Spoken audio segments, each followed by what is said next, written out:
The room was silent except for the sound of his breath, shaky but steadying. A spotlight shone on him, and hundreds of eyes waited for his words. His tongue felt heavy, his throat dry, yet his heart burned with determination. He opened his mouth, and for a moment the old fear tried to return. But then, clear as a bell, his first words rang through the hall. The audience leaned forward, surprised and captivated. For years he had stuttered, stumbled, and been silenced. For years he had feared speaking, even his own name. But tonight he stood as proof that the voice once broken could become unshakable. This is the story of Daniel Reed, the boy with a stutter who became a world-class speaker. Daniel was born in a small town where everyone knew each other. His earliest memories were filled with words, half-formed, halting, caught on the tip of his tongue. When he was 4, he tried to recite a nursery rhyme at a family gathering. The words stuck, his lips trembled, and laughter rippled around the room. That moment carved itself deep into his heart. From then on, Daniel grew afraid of speaking in front of others. In school, when teachers asked him to read aloud, his hands shook under the desk. His classmates snickered when he stuttered through sentences. Words became enemies, each one waiting to betray him. Yet deep inside, Daniel loved words. He loved stories, poems, and the way speeches could move people to tears. He wanted to speak like that, strong, confident, unshaken. But every time he tried, the stutter pulled him back. "Maybe I'm not meant to talk," he whispered once, alone in his room. His parents worried, but they never gave up on him. They told him that his voice mattered, even if it came slowly. Daniel's mother read to him every night, hoping he would fall in love with language instead of fearing it. And he did. He began to copy speeches from great leaders into a notebook. He practiced reading them aloud, though the words still tangled on his tongue. In middle school, Daniel faced one of his hardest challenges yet: oral presentations. The very thought made his stomach twist and his knees tremble. On his first try, he froze after 3 words. His classmates whispered, giggled, and tapped their pencils impatiently. That night, Daniel cried into his pillow. But somewhere inside, a spark refused to die. "I will not let this stop me," he whispered, voice breaking. From then on, he decided he would fight his fear, no matter how long it took. In high school, he joined the debate team. His coach almost laughed when Daniel stuttered through his first practice round. But then, the coach saw the fire in Daniel's eyes. "You've got something special," he said. Daniel trained harder than anyone else. He stood before mirrors, repeating words until they came smoother. He recorded his voice, listening to every stumble, every pause. He learned breathing exercises, pacing, and rhythm. Slowly, his stutter began to loosen its grip. In his first real debate, he stumbled on the opening line. But instead of panicking, he smiled and started again. That simple act earned him applause. For the first time, Daniel realized that imperfection could inspire people too. By his senior year, he had become one of the best speakers on the team. He wasn't flawless, But he was fearless. College brought new challenges. In lecture halls with hundreds of students, the pressure returned. Once again, he felt small, fragile, on the verge of breaking. But then, Daniel remembered he had faced worse. He joined the public speaking club, even though his hands still shook every time he walked up. Every failure became fuel, every stumble a stepping stone. Soon, he was giving speeches on leadership and resilience.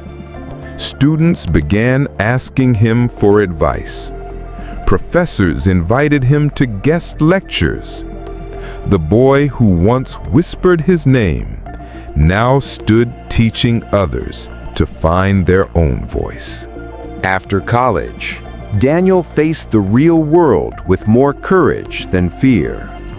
He took a job at a small marketing firm where presentations were a weekly demand. The old stutter tried to creep back under the pressure, but Daniel used everything he had learned, breathing, pacing, pausing, to push through. His co-workers soon noticed something different about him. He wasn't the loudest, but when he spoke, people leaned in. He began giving short talks at community events. Parents brought children who struggled with speech just to see him. "If he can do it, maybe you can too," they whispered. Daniel realized that his story was no longer just his. It belonged to everyone who had ever felt silenced. One day, he received an invitation that would change his life, a chance to give a TEDx talk. At first, he froze, fear surging like it had years ago in school. But then he remembered that even fear could become fuel.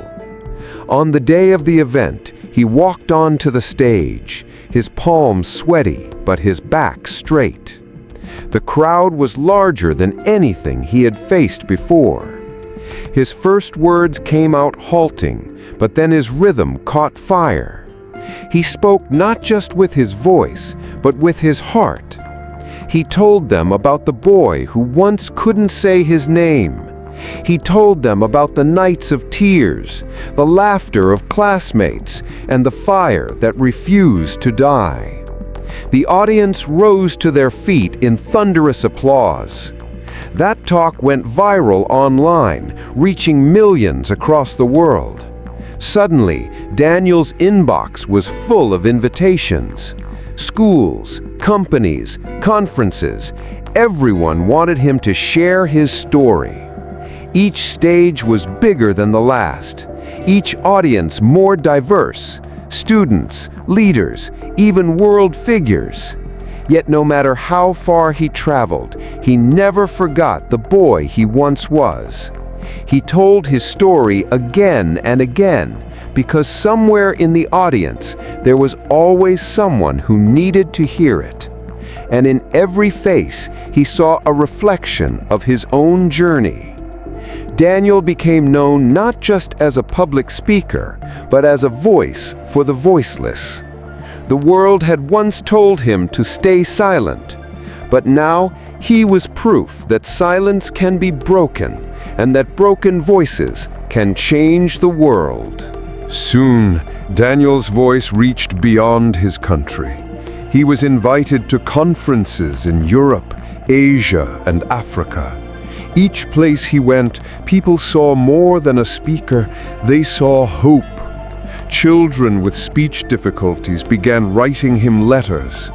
"I want to be able to speak too," one wrote. Daniel kept every single one of them. He decided it wasn't enough to just inspire. He wanted to help. So he began mentoring young people with stutters. He showed them how to breathe, how to pace, how never to give up. "Your voice matters," he told them. Some of them would go on to become speakers themselves. Daniel realized that his legacy was not only his own speeches, but the voices he helped unlock.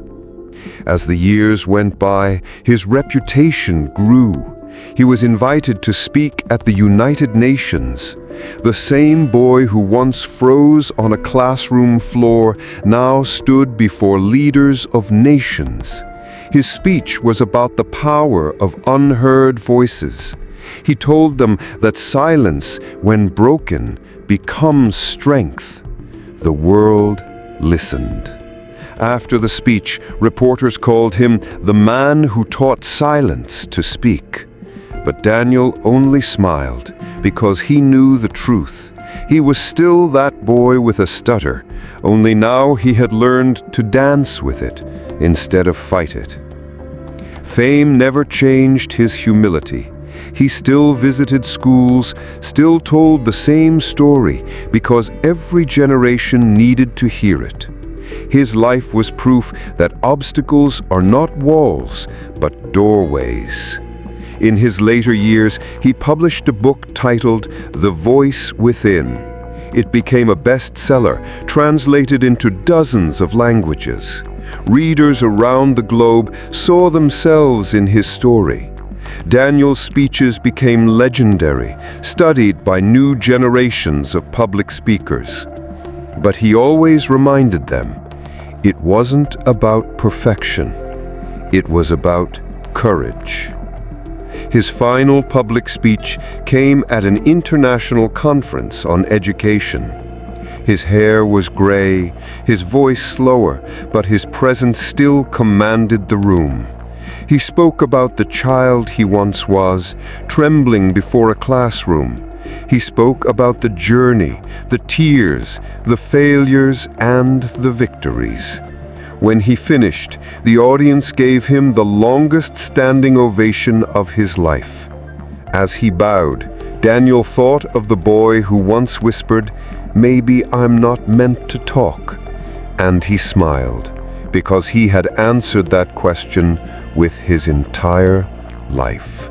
Years later, long after his final speech, Daniel's story continued to live on. His words echoed in classrooms, conferences, and quiet bedrooms where children practiced speaking aloud. The boy who once thought his voice didn't matter had become the voice for millions. His life was proof that weakness could transform into strength, that silence could be shattered into song, and that every stutter was not a failure, but a reminder of resilience. Daniel's legacy was not perfection, it was courage, a courage that told the world, your voice matters, even if it trembles. His story became a beacon for anyone who felt unseen, unheard, or unworthy, because in Daniel's journey, they saw their own possibilities. And so, the boy who stuttered was never just one boy. He was every child who had ever struggled to speak, every person who had ever felt trapped inside silence, and every soul who would someday stand tall, trembling but unbroken. Daniel Reed's story ended, but his message lived on forever. Your voice is enough. Speak, even if it shakes the world slowly. The world remembers Daniel not for flawless speeches, but for fearless ones. His pauses, his trembles, his stutters, each became part of his power. He proved that strength is not the absence of weakness, but the courage to stand despite it. Millions carried his message into their own lives. Students whispered it before exams. Leaders repeated it before important speeches. Parents told it to children at bedtime. His story spread not as legend, but as living truth. A truth that said, you don't need to be perfect to be powerful. You don't need to be flawless to inspire. You only need the courage to begin.